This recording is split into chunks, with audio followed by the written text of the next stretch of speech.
ETF index mutual funds నేర్చుకుని stock మార్కెట్లో రాణించాలనుకుంటున్నారా? వెంటనే ఈ నెంబర్కి కాల్ చేయండి. నమస్కారం. కార్తీక పురాణం 3వ అధ్యాయంలోకి వచ్చాం. 3వ రోజు పారాయణ. ఈ రోజున ఈ తృతీయ నాడు మన స్నానాలు వ్రత విధానాలు ఆచరించలేని వాళ్ళు దేవాలయానికి వెళ్ళి అమ్మవారికి కుంకుమార్చన చేయించడం మంచిదని చెప్పబడుతోంది. జనక మహారాజుకి మన వశిష్ఠ మహర్షి ఇలా చెప్తున్నారు. కార్తీక మాసం మాసాలన్నిట్లలోకి చాలా గొప్పది. ఈ మాసంలో శాస్త్రం చేయమని చెప్పినటువంటి స్నానదాన ఉపవాస వ్రతాదుల్ని చేయని వారు అనేక నీచమైన జన్మల్ని ఎత్తుతారు. కనీసం కార్తీక పౌర్ణమి నాడైనా స్నానదాన జపాదులను చేయటం ముక్తిప్రదం. ఈ విషయాన్ని తెలియజేసే కథ ఒకటి చెప్తాను, సావధానంగా వినమంటున్నారు. పౌర్ణమి నాడు చేసేది ముందే చెప్పబడుతోంది, కానీ మామూలుగా తృతీయ నాడు ఎవరైనా పొద్దున్నే స్నానం చేయటం, సూర్యోదయానికంటే ముందు, సూర్యోదయం 6 గంటల 10 నిమిషాలకి అనుకోండి, కనీసం ఆ 10 నిమిషాల లోపలైనా స్నానం చేయటం మంచిది. ఓ రాజర్షి, పూర్వం తత్వనిష్ఠుడనే సద్ధర్మ ఆచారపరాయణుడు ఒక ఆయన ఉండేవాడు.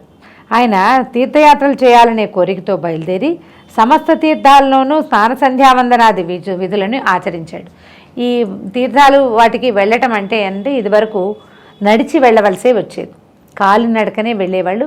ఎవరైనా సంచారం పోతున్న వాళ్ళతో కలిసి వెళ్తే కనుక ఈ మత్స్యదారుల్లో ఇబ్బంది లేకుండా ఏ ఊరు నుంచి ఏ ఊరికి ఎలా చేరాలి, మధ్యలో ఏ ఏ దేవాలయాలు ఉన్నాయి, ఇలాంటివి కనుక్కునేవాళ్ళం. ఇప్పట్లాగా యాత్రా గైడ్స్ అవి అప్పుడెక్కడున్నాయి, అలాంటివి లేవు. కానీ కార్తీక మాసం అంతా కూడా తీర్థయాత్రలు చేసే విధానం మన ఒక 50-70 సంవత్సరాల క్రితం కూడా ఉన్నది మన దగ్గర. అంటే బస్సులు ట్రైన్లు విరివిగా లేనప్పుడు కూడా కాలినడకన లేదా ఒంటెద్దు బళ్లల్లో యాత్రలు చేసేవాళ్ళు.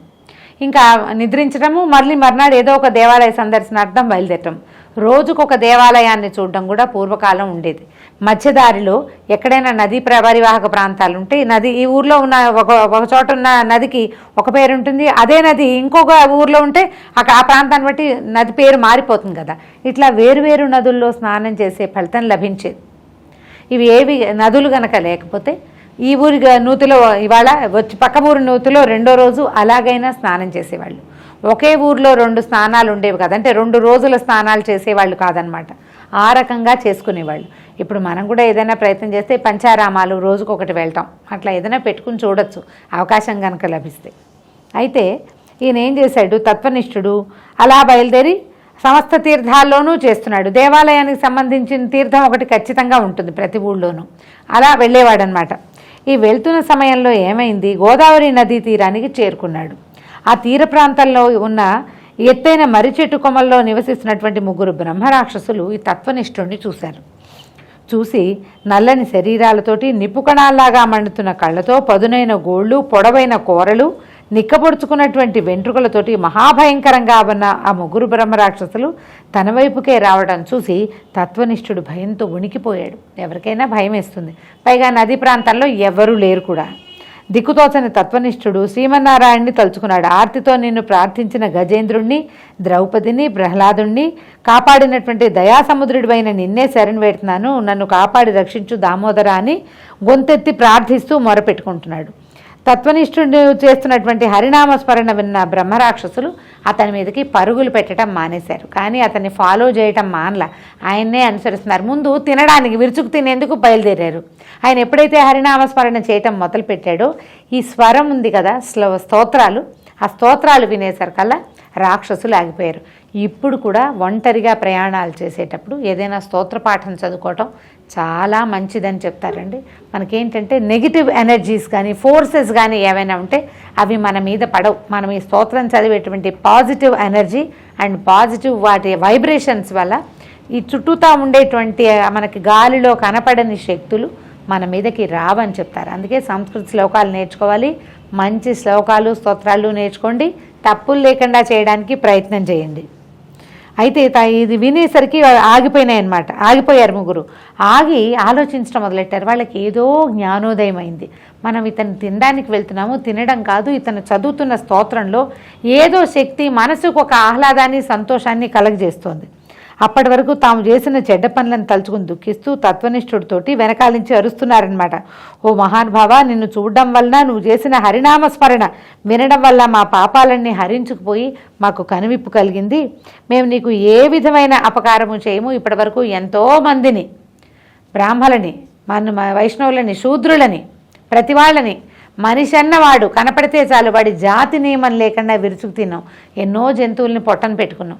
కానీ ఎవడూ కూడా ఇలా హరినామస్మరణ చేలా భయపడి మమ్మల్ని ప్రాధేయపడేవాళ్ళు కానీ ఏ ఒక్కడైనా హరినామస్మరణ చేస్తుంటే మాకు ఏనాడో జ్ఞానం వచ్చేది, ఏనాడో ఈ జన్మల నుంచి మాకు విముక్తి లభించేది నాయన. మా అదృష్టం కొద్దీ ఈ రోజున నువ్వు మాకు కనిపించావు. కాబట్టి హరినామస్మరణ చేస్తున్నా నువ్వే మాకు శరణ్యము అని చెప్పి ఆయన కాళ్ళ మీద పడ్డారు. వెనకాల నుంచి అరుచుకుంటూ వచ్చి కాళ్ళ మీద పడ్డారు. భయపెట్టడం మానేశారనమాట. బ్రహ్మరాక్షసులు అన్న మాటలు విన్నాక తత్వనిష్ఠుడు కొంచెం తేరుకుని స్థిమితపడ్డాడు. వాళ్ళతో మీరెవరు, మీ మాటలు వింటుంటే మీరు చాలా మంచివాళ్ళు, బుద్ధిమంతులుగా తోస్తున్నారు. ఆకారాలు వికారంగా భయంకరంగా ఉన్నాయి కానీ మాటలు సాత్వికంగా వినపడుతున్నాయి. మీకు సంబంధించిన వివరాలు చెప్పమన్నారట. అప్పుడు ముగ్గురులో ఒకడు తత్వనిష్ఠుడికి ఇట్లా చెప్పాడు. పూజనీయుడా, నేను ద్రావిడ దేశపు బ్రాహ్మణుణ్ణి. పండితుడైన గర్వంతో యుక్తాయుక్త విచక్షణను కోల్పోయి అందరినీ అవమానించేవాణ్ణి. దౌర్జన్యంగా ధన కనక వస్తువాహనాలని అపహరిస్తూ దుర్వ్యసనాలకి అలవాటు పడి భార్యాబిడ్డలను, ప్రజలను కూడా చాలా బాధించేవాణ్ణి. ఒక రోజున ఒక విప్రుడు పట్టణానికి వెళ్తూ కార్తీక దామోదరుని పూజకి అవసరమైన వస్తువులను కొని తన గ్రామానికి తిరిగి వెళ్తూ మా ఇంట్లో బస చేశాడు. నేను అతన్ని అనేక విధాలుగా నిందించి అతని వద్దనున్న సంభారాలన్నీ తీసుకున్నది చాలక తరిమేశాను. ఆ విప్రుడు నన్ను కోపగించుకుని, ఓరి దుర్మార్గుడా, చెడ్డగా బతకటమే నిత్యమైనదని సత్యమైనదని ప్రవర్తిస్తూ పూజా సంభారాలను కూడా ఆలోచించకుండా నన్ను కొట్టి హింసించి వాటిని సంగ్రహించావు. అంటే పూజా సంభారాలని దొంగతనం చేయకూడదు, సంగ్రహించావు. నువ్వు చేసిన ఈ దుర్మార్గానికి నువ్వు బ్రహ్మరాక్షసుడివై పడుండమని నన్ను శపించాడు. పూజా సామగ్రిని దొంగిలించడం వల్ల నాకు బ్రహ్మరాక్షసత్వం వచ్చింది. విప్రుడి పాదాల మీద పడి విమోచనం కోసం చాలా ప్రార్థించాను. గోదావరి తీరాన మర్రి చెట్టు కొమ్మల్ని పట్టుకుని ఉన్న నిన్ను ఒక విప్రుడు అనుగ్రహించి ఉద్ధరిస్తాడని శాప విమోచనం చెప్పాడు. అతను చెప్పిన మహనీయుడివి నువ్వే కనుక నన్ను అనుగ్రహించి నాకు శాపభారం నుంచి నన్ను విముక్తుని చెయ్యని తత్వనిష్ఠుడి పాదాలు పట్టుకున్నాడు.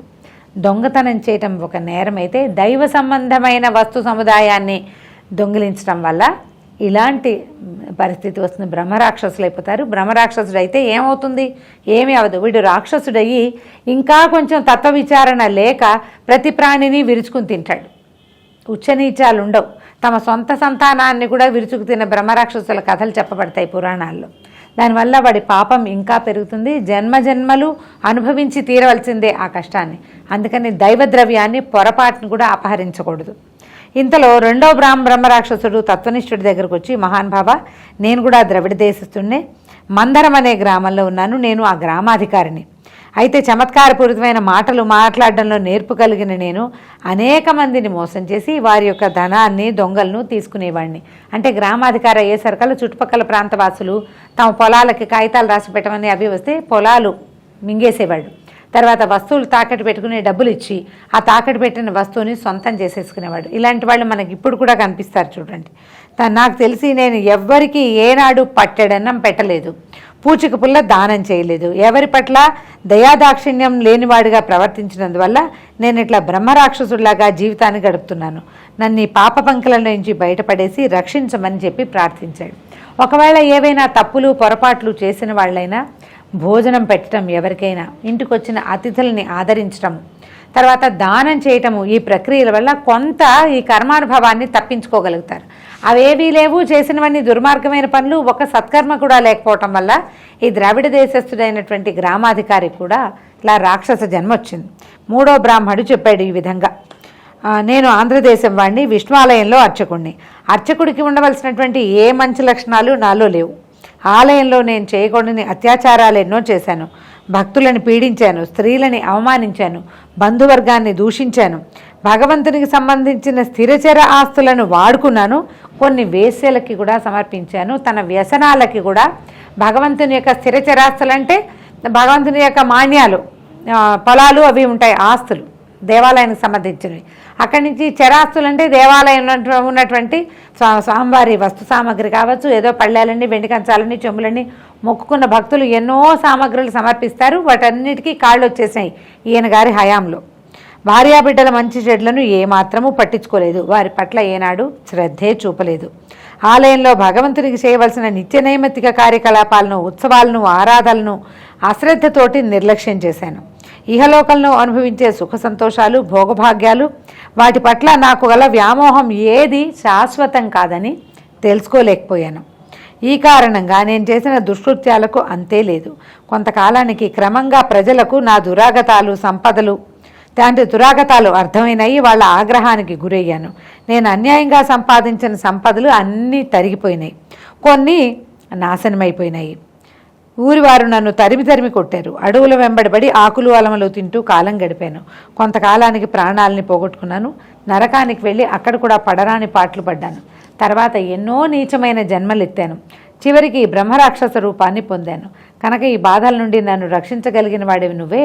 నిన్ను చూసి చూడగానే కాదు, ఆయన చేసినటువంటి హరినామస్మరణ వినంగానే నాకు గత జన్మ జ్ఞాపకం వచ్చింది. మాకు ఈ బ్రహ్మరాక్షస జన్మ నుంచి విముక్తి కల్పించు. ఇప్పటిదాకా మేము ముందు జన్మలో చేసిన పాపాలు కాకుండా ఈ బ్రహ్మరాక్షస స్వరూపంలో మేము చేసే పాపాలు విపరీతంగా ఉన్నాయి. అందరినీ సంహరించడమే, చంపి తినడమే. ఇలాంటి క్రియలకి పరిహారం ఏదైనా చూపించు, మాకు ఈ జన్మల నుంచి విముక్తి ప్రసాదించు, ఇంకా పాపకర్మలు అయిపోకుండానే మమ్మల్ని ఉద్ధరించమని ప్రార్థించారు. అయితే ఈయన బ్రాహ్మడిలా అన్నాడు, ఓ బ్రహ్మరాక్షసులారా, మీ జీవిత గాథలు, బాధలు పూర్తిగా తెలిసాయి. మీరు ఎంత దుర్మార్గంగా ప్రవర్తించినా ఇప్పుడు మీరు పడుతున్నటువంటి పశ్చాత్తాప కారణంగా మీరు పరమ పునీతులైపోయారు. హరినామాన్ని వినగానే మీకు గత జన్మలు గుర్తుకొచ్చాయి. కాబట్టి ఇక మీదట ఈ రాక్షస జన్మలు తొలగిపోతాయి. ప్రస్తుతం జరుగుతున్నది కార్తీక మాసం. ఈ మాసంలో పవిత్రమైన జలాల్లో స్నానం చేసిన వారికి పుణ్యగతులు లభిస్తాయనే మాట పరమ సత్యము. కనుక మీరు కూడా నా వెంట రండి అని వాళ్ళని వెంట పెట్టుకుని గోదావరి నదీ తీరానికి తీసుకువెళ్ళి తనతో పాటు వారిని గోదావరిలో పవిత్ర స్నానం చేయించాడు. అయితే ఇక్కడ స్నానం అనగానే మనం ఏముంది, 4 చెంబులు ఎత్తి పోసుకోవటమే అనుకుంటాం. ఈ నదీ స్నానం చేసేటప్పుడు తప్పకుండా సంకల్పం చెప్పుకోవాలి. సంకల్ప విధి, మన నదీ స్నానానికి వెళ్తే ఈ ఒడ్డున ఉన్న బ్రాహ్మలు ఎవరైనా దొరికితే కనుక సంకల్పం చెప్పించుకుంటే విశేషమైన ఫలితం లభిస్తుంది. ఇప్పుడు ఈ సమయంలో మనం ఎవరో మన గోత్రనామాలు చెప్పుకోవటము, తర్వాత ఏమో ఈ ఫలానా నదీ తీరంలో ఉన్నాము, ఇవాళ తిథి ఇది, ఈ వారము ఇక్కడ నిలబడి ఇట్లా చేసుకుంటున్నాము అని చెప్పి మన పితరులకి, తాత ముత్తాతలకి కూడా తర్పణాలు విడవటం, అది సాంగంగా సరి అయిన క్రియతోటి కనుక చేస్తే ఇంకా అత్యద్భుతమైన ఫలితం లభిస్తుంది. నదీ స్నానం చేయటం వల్ల వచ్చే ఫలితంతో పాటుగా సంకల్పం చెప్పుకుని చేయటం వల్ల ఇతోధికమైన ఫలితం లభిస్తుంది. దీనివల్ల మన తాత తండ్రులు కూడా తరిస్తారు. మనం నదీ జలాల్లో మునుగుతాము, శరీరానికి నది యొక్క వెచ్చదనం తెలుస్తుంది. జీవజలాల్లో ఇప్పుడు వర్షాకాలం అంతా కూడా ఎక్కడెక్కడెక్కడెక్కడో వానలు పడి ఎన్నో అడవుల నుంచి ప్రవహించి వచ్చి నదులలో నీళ్లు కలుస్తాయి. ఆ నదీ జలాలు వెళ్ళి సముద్రంలో కలుస్తాయి. ఔషధ గుణాలు కలిగినటువంటి నదీ జలాల్లో స్నానం చేస్తే మానవ దేహానికి ఎన్నో రకాల ప్రయోజనాలు సిద్ధిస్తాయి. అలాగే ఈ పుణ్యకాలంలో ఇలా సంకల్పం కనుక చెప్పుకుంటే ఈ స్నాన విధితో పాటు ఇది కూడా కనుక చేస్తే మనకి విశేషమైన ఫలితం లభిస్తుంది. కాబట్టి ఈ రకంగా ప్రయత్నం చేసుకోండి. లేదా మనకి ఈ కార్తీక పురాణం పుస్తకాలు దొరుకుతాయి కదా, వాటిల్లో సంకల్ప విధి రాయబడి ఉంటుంది. అదొక పేజ్ మీద నోట్ చేసుకోండి. 4-5 సార్లు చదివితే మీకు తెలిసిపోతుంది. ఒక ఏడాది చేశారా, మరుసటి ఏడాది ఆటోమేటిక్గా వచ్చేస్తుంది ఎట్లా సంకల్పం చెప్పుకోవాలి అని. సంకల్పం చెప్పుకుని చేయండి, అత్యద్భుతమైన ఫలితం లభిస్తుంది. తీసుకెళ్ళి తనతో పాటుగా వాళ్ళ 3 బ్రహ్మరాక్షసుల్ని గోదావరిలో పవిత్ర స్నానం చేయించాడు. తాను కూడా భక్తి ప్రపత్తులతోటి నదీ స్నానం చేసి శుచి అయ్యాడు. దానివల్ల తనకి కలిగిన ఫలితాన్ని ఆ బ్రహ్మరాక్షసులకి ధారపోశాడు. వాళ్ళతో స్నానం చేయించడం కాకుండా నదీ స్నానం సాంగంగా సంకల్పం చెప్పుకుని చేసి తనకి లభించినటువంటి పుణ్య ఫలితాన్ని సాంగంగా ఈ బ్రహ్మరాక్షసుల 3కి ధారపోశాడట. అంతే, ఆ క్షణంలోనే వారికి కలిగిన రాక్షస జన్మలు అంతమైపోయాయి. అంతరిక్షంలోంచి దివ్యమైన పుష్పక విమానం వచ్చి వాళ్ళు 3ని ఎక్కించుకుని కైలాసానికి తీసుకువెళ్ళిపోయింది. ఆ విధంగా బ్రహ్మరాక్షసులు 3 కూడా ముక్తిని పొందారు. వ్యాస మహర్షి చెప్పారు, పరోపకార పుణ్యాయ పాపాయ పరపీడనం అని. ఇవి చూడండి, పరపీడనం వల్ల వాళ్ళు పాపాలు మూటగట్టుకున్నారు. కానీ ఈయన పరోపకారం చేసి పుణ్యాన్ని మూటగట్టుకున్నాడు. తన పుణ్యాన్ని కూడా బ్రాహ్మణుడు వారికి దానం చేసి మరింత పుణ్యాన్ని సంపాదించాడు. దీంతో 3వ రోజు పారాయణ పూర్తయింది. రేపు ఉదయం మళ్ళీ 4వ రోజు పారాయణతో కలుసుకుందాం. నమస్కారం.